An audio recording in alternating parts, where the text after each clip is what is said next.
Minha gente, bora falar desta terça-feira de Liga dos Campeões da Europa, especial para duas equipes que passaram aí para as quartas de final da competição, não tão especial assim para outros dois times que se despedem neste estádio. Tivemos o empate do Futebol Clube do Porto aqui com a Inter de Milão por 0-0. A Inter conseguiu o que queria, conseguiu fazer o que veio fazer aqui em Portugal, segurar o Futebol Clube do Porto, e o empate por terem vencido na Itália foi suficiente para se classificarem. E lá, na Inglaterra, tivemos o que não podemos chamar de partida, talvez atropelamento, né? Massacre. O Manchester City enfiou 7-0 no RB Leipzig. Essa daqui, esse lugar que eu tô aqui, essa posição, foi a posição que eu assisti o jogo aqui no Estádio do Dragão, e até por isso posso falar dessa partida com mais análise. O jogo do Manchester City eu só vi os melhores momentos, mas precisamos falar nesse vídeo de Erling Braut Haaland, o fenômeno do Manchester City, que muitos acham que precisa ainda mais de encaixe com a equipe, que talvez esteja atrapalhando o Manchester City na temporada. Enfim, eu já dei minha opinião no melhor futebol do mundo, mas vou voltar a dar aqui, e agora também com base nesse massacre que o City aplicou para cima do RB Leipzig. Mas vamos começar com o jogo que eu vi em loco aqui, né? O Porto e a Inter de Milão. Tem alguns jogos que são decididos na parte física, outros na parte tática, outros na individualidade, na técnica dos jogadores, e outros têm um fator muito importante dentro do futebol, que é a sorte. Faltou sorte aos portistas na partida desta terça-feira.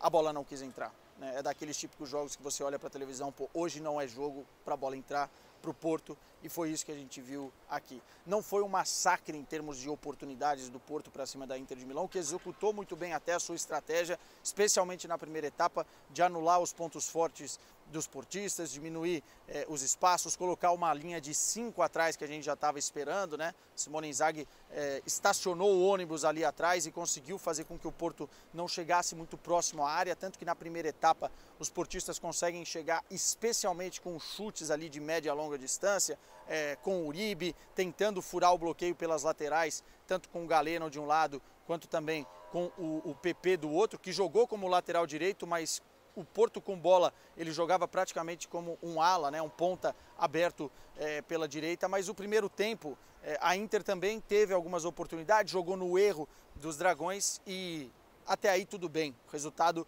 estava justo, 0-0. Agora, no segundo tempo, na segunda etapa, o Porto foi muito mais time, conseguiu criar várias e várias oportunidades. A Inter se retraiu, como também era natural, se retraiu ainda mais e sentou em cima do resultado, e aí faltou sorte para a bola entrar. O Naná estava numa noite inspirada, e a noite não era do Futebol Clube do Porto. Teve duas bolas na trave, teve jogada de linha de fundo com cruzamento na área e ninguém aproveitou. Teve alguns lances que também faltou um capricho de alguns jogadores do Futebol Clube do Porto, e talvez um traquejo aí de grandes noites europeias, né? Muitos desses jogadores não estão acostumados a esses palcos de Liga dos Campeões, falta um pouco de experiência assim a alguns jogadores do Futebol Clube do Porto, mas a verdade é que o Porto merecia pelo menos ter feito um gol nessa eliminatória. Não fez nenhum, sofreu um gol quando o time estava com 1 a menos lá na Itália. Depois da expulsão do Otávio foi o gol do Lukaku,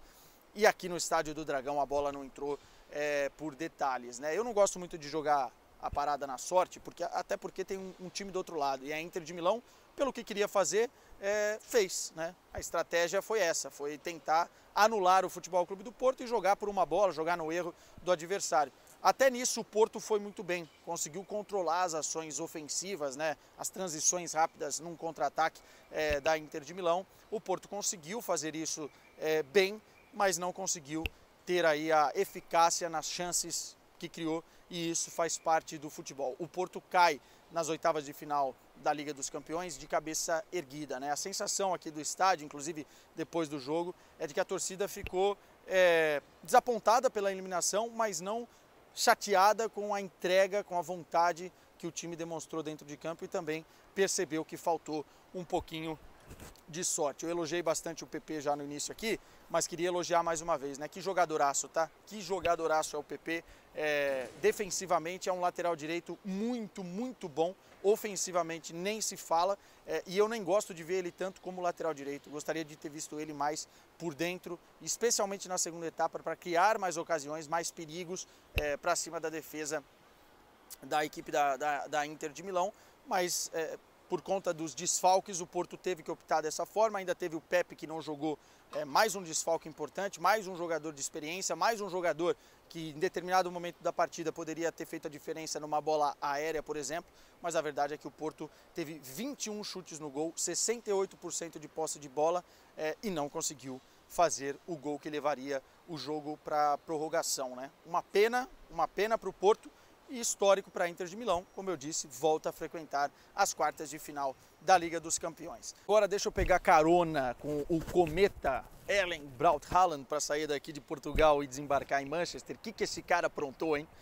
Na fase mata-mata da Champions, fazendo 5 gols no mesmo jogo, nessa goleada de 7-0, né? Igualando aí a marca de 5 gols na mesma partida de Lionel Messi, de Luiz Adriano, e poderia ter feito o sexto se o Guardiola não tivesse tido um ataque de técnico e ter tirado o cara do jogo, né? O que seria para ele emblemático, histórico, né? Mas o que assusta mais no Haaland são os números, né? Não tem como fugir um pouco disso. O cara tem 39 gols na temporada, 10 gols nessa edição da Liga dos Campeões, já mergulhou de novo na briga aí pela artilharia desta edição da Champions. E se a gente pegar o recorte dos primeiros 25 jogos do Haaland na Liga dos Campeões, que ele completa agora, ele tem 33 gols. Vamos comparar com o Cristiano Ronaldo, e aí eu não quero de forma nenhuma falar que um joga melhor que o outro, um vai ser maior que o outro, não é isso. Mas se a gente olhar para os primeiros 25 jogos do Cristiano Ronaldo, ele não tinha feito nenhum gol na Liga dos Campeões da Europa. Então vocês veem o tamanho dos feitos que esse menino de 22 anos está atingindo nesse momento. Eu já falei uma vez na TNT Sports, no Melhor Futebol do Mundo, que eu acho que o Haaland vai bater 1000 gols na carreira, porque ele não é aquele jogador tecnicamente espetacular. Ele não é o Messi, ele não é o Ronaldo Fenômeno, ele não é o Ronaldinho, ele não é muito nem o Kaká, mas ele é um jogador, por exemplo, que tem faro de gol, cara, que gosta, que se diverte em fazer gol. Na corrida, ele é espetacular. A parte física, né? O Haaland é beneficiado pela força da natureza.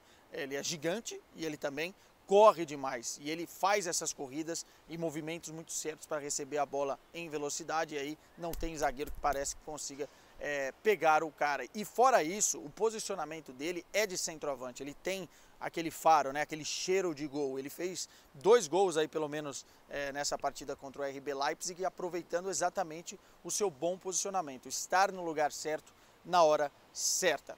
E se levanta o debate, pelo menos se levantou nos últimos dias, acho que agora vai dar uma esfriada, se o Manchester City joga melhor sem o Haaland, se o Haaland é um problema no Manchester City. É muito leviano falar dessa forma, mas num aspecto, muita gente falou que o City joga mais e está mais acostumado, está mais preparado como equipe para jogar sem aquele centroavante com as características do Haaland. E na minha visão, e já disse isso algumas vezes, é medíocre pensar dessa forma. Você contrata um jogador por uma montanha de dinheiro, um cara que vai te entregar 50, 60 gols na temporada, você precisa adaptar o seu time a essa estrela, a essa peça, né? E o Haaland está nesse processo de transição, está nesse processo de adaptação. E o Manchester City é ele.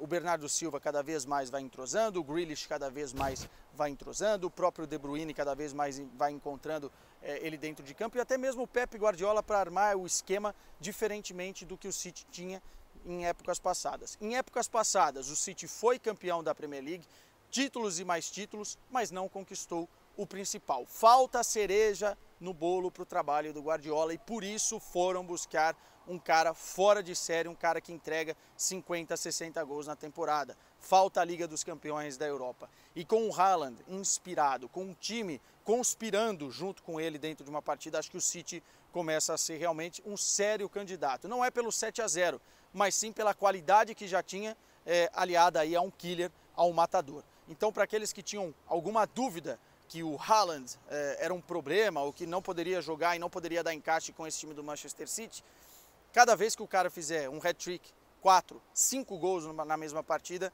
essa dúvida vai se diluindo. E o City está no meio de uma transição. As coisas ainda vão melhorar. E que bom para o torcedor dos Citizens que tem aí, podem contar com um dos principais fenômenos da atualidade, que se chama Erling Braut Haaland. Amanhã tem mais, a gente volta com o pós-jogo de Real Madrid e Liverpool, e também Napoli e Eintracht Frankfurt. E obrigado mais uma vez pela audiência. Deixei para o final o pedido, hein? Deixa o like aí, minha gente. Se inscreve, deixa o sininho ativado, faz tudo o que tem que fazer, porque ajuda demais esse pobre repórter que vos fala. Tchau!